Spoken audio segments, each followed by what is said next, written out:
Alright, so you've been on the road for a while and you need to clean your RV air conditioner, so what do? You grab a specialist. Okay, well, if you don't have one, you just have to deal with what you got. So what we're gonna do is we're gonna jump up on the roof, and I got the manual, and I have a friend, I did a phone a friend, and we're gonna go ahead and pop the things off and see what we can do. All right, first things first. What in the world? All right, so first things first, we're gonna use EvapFresh No Rinse Evaporator Cleaner. And this is a spray-on foam, and you don't have to rinse it off. And the cool thing about this is for the air you breathe. The other thing we're gonna use is a foaming cleaner, and this is gonna be for the condenser side of the air conditioner. And this also comes with a nice little comb for the coils. And this works really great, and I'm gonna show you how that works in just a second. So the links will be in the description, so check it out.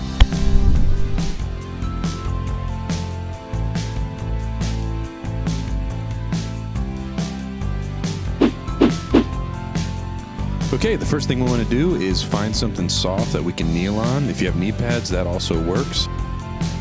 On this Dometic, there's 4 screws that you need to remove, and that will free the top. And the first thing that I like to do is get a vacuum and just vacuum all the stuff out. I had kind of a bird's nest here, and the pipes were kind of hot, so I didn't want to touch them, so I just pulled it out with the hose. The evaporator coil has a shroud over it. Not all of them do, but mine has a plastic shroud that has 5 screws. One of them really impossible to get to with a drill without an extension, so a 1/4-inch nut driver will do the job. As I pulled it up, there were 2 sealants on each side. As you can see, it's sticking right there. When I put the shroud back on, I made sure that the sealant filled the gaps.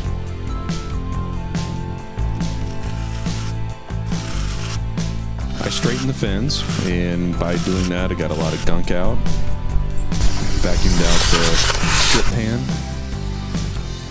and then I also vacuumed out a few other things, did some magic, drank some water, started spraying the condenser coil cleaner about 8 to 10 inches away,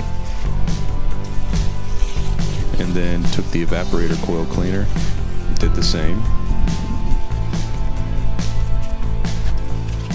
I found some dents in the coil, so I straightened those up with the cap.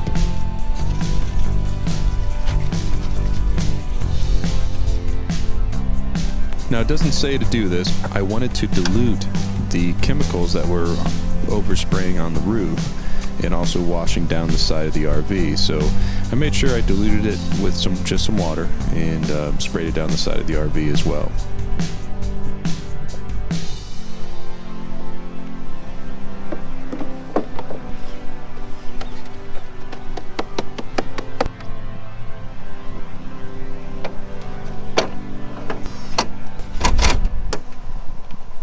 That wasn't too bad. I mean, all in all, it kind of does the work for you.